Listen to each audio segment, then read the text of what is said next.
Jayashree is going to speak on supply chain insight for SMEs to compete in the global arena. That's going to be interesting. All stage set to you, Damika. Yeah, can you put my slides on? You got the slides? Yes, please. My subject today is to convey a message to the SMEs how to enter the global arena or how to connect to the global arena by using supply chain management. And I hope to cover the basics of supply chain management. Supply chain management, as shown in the first slide, is conversion of raw material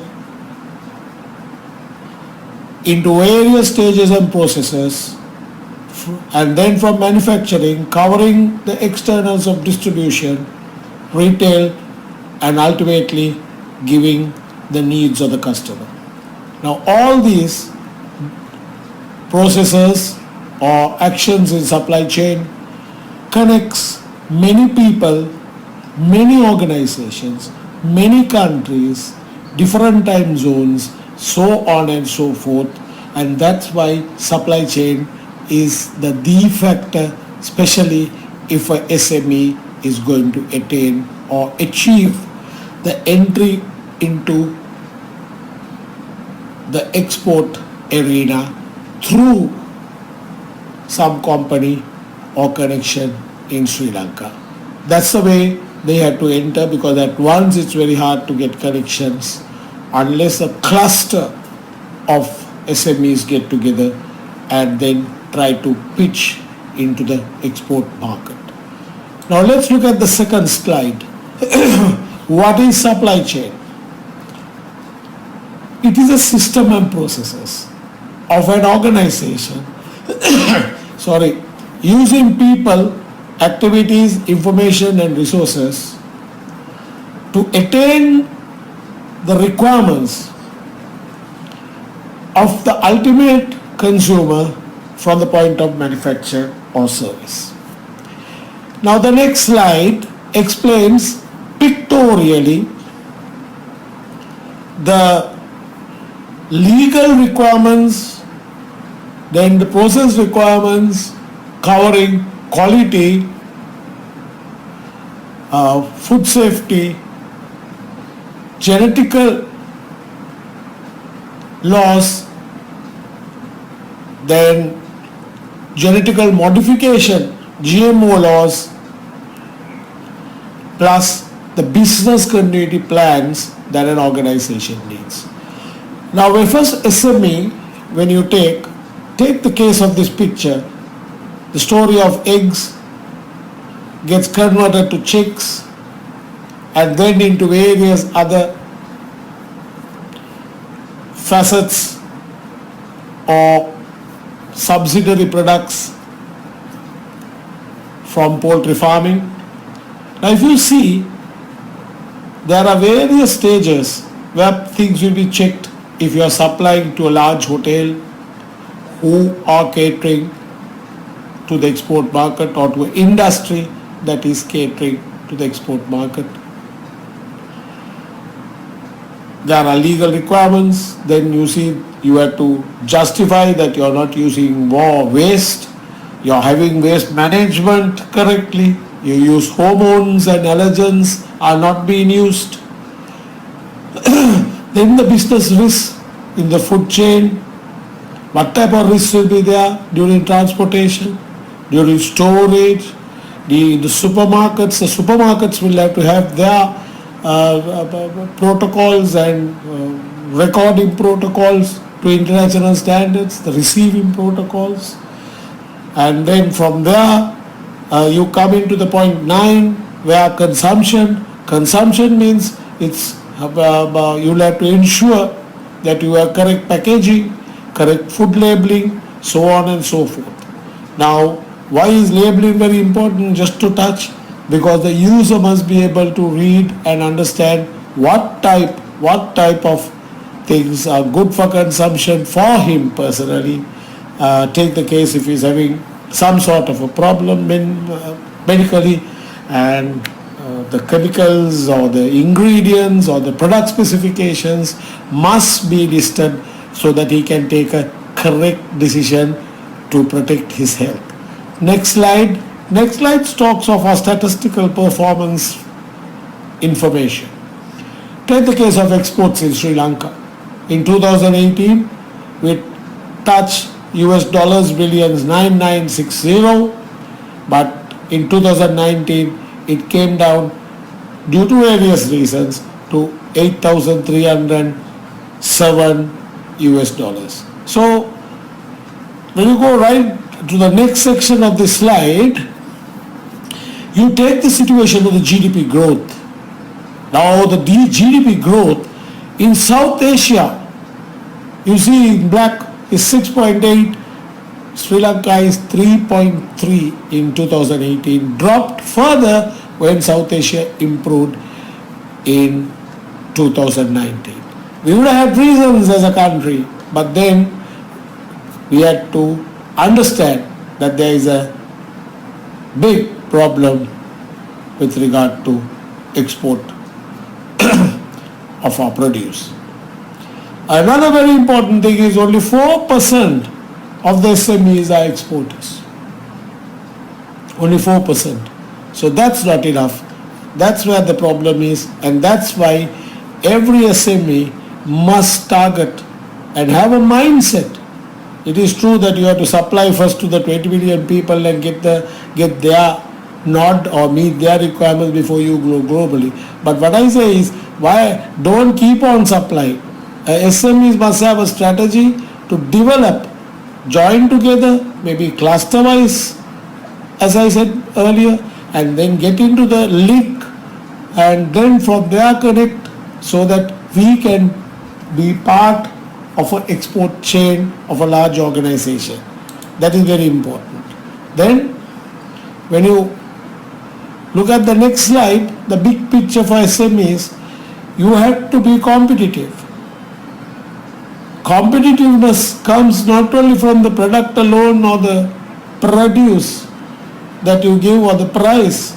That's very important, quality and product. But it also means that how competitive you are in information, replying things, acting on requirements of the customers, sending your samples, learning to support your big customer in Sri Lanka who is exporter. Say that you supply moringa because I buy moringa for an American customer. Sometimes it takes a long time to get a reply, what quantities that you can supply. So basic things in competitiveness is information. Then for that we need skills and affordable finance and supply chain. I'm not going to talk of finance, but I'll talk of skills as well as supply chain linkages. Now SME, if you multi-skill yourself correctly, because you have few numbers, you have to get into this equation. A competitive SME will have half the number of people, 3 times the skill, and they will be earning double the normal market price because their turnovers will be very high. Small organizations are nimble, so they can have multi-skilled people, less people, and be competitive. So remember that equation, half the number of people, 3 times the skill, double the wages, and double the turnover. So these are very, very important so that we can easily sustain as SMEs in the global arena if we have these type of strategies. If I constantly review your processes every year as a SME, and then that has to be done every year because if you don't do that, you will not survive in business in the next 5 years. Not only SMEs, even large organizations. Then you must also understand to build cash and discipline. Cash is king. to SME. You can't always depend on tools. Secondly, discipline.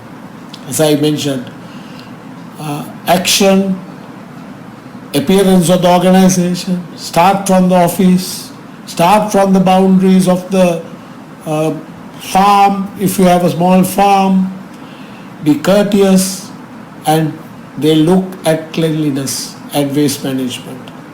Those are very important. Where you even put your dirt, those areas are all very, very important areas if you are going to join in the supply chain to ultimately be a part that exports to another country by value addition. So you don't have to do it alone. You can join into groups, cooperatives. JAFNA is really right for it, and that can be done. You see, what you have to have is a good mindset to do these things. A very good mindset is what you need. Lessons I have learned. I have run SMEs, I have been a consultant, I have worked for corporates, and now I have my own businesses. Right? And I'm now on the medium level. Learn to work on your business, not in your business. Work on your business. What are you going to do next year? What are you going to do in the next 2 months? Microscopic planning, not telescopic. COVID has told us or taught us, plan for 2 months. Microscopic, or maybe 1 month. Plan for 2 weeks. That's okay. Don't have big plans in a situation like this when we are just evolving with new strategies as a world after COVID. Create systems. Everything must be written down. How are you purchasing? How are you disposing waste? These things can be done in Tamil or in Sinhalese or in English in a very simple KISS system. Keep it short and simple, all your written documents. Reverse engineer your goals. You have to look at your goals and keep on monitoring it backwards. Have delegated responsibility and authority. Even if you have 5 people working, each person must know his role. Then you have to get daily reports and get 3 to 6 things. Identify the critical 3 things that you have to do in your business 24/7. Not try to do 1,000 things 6 times. But do those or these critical systems for SMEs. 3 to 6 only you will have. That you must do 24/7 or 1,000 times. Then it becomes a natural. It becomes a habit in a SME. It's very easy to get well-run, well-oiled SMEs. So to succeed in supply chain, here my discussion is totally with export orientation, not for local factors. Right? As mentioned in my lecture. To succeed in supply chain to the global arena, you have to have great people around you. So you have to motivate them, get them trained, as I said before. Ignorance on fire is better than knowledge on ice. Some people are very knowledgeable, but they don't know how to put it into action. Sometimes the people who are learning, they do it better. Have good attitudes, as I mentioned earlier. Have a good strategy, vision, values, and culture that must start from the first people. Corporates which are running for 100 years have a good culture. Then know your mission and align with the supply chain and value chain by following all compliance clauses. Now this is where I can help. I will come into JAFNA and help people simply so that they don't have to go through international standards and so on and so forth. So that is some area that I like to help, and I think Niranjan, I told you earlier also, we are there to help you and the JAFNA brothers and sisters, SMEs. So we will come there and spend time and have a program totally, to help them, not with the idea of doing business. Thank you very much, and it was a pleasure to share my knowledge.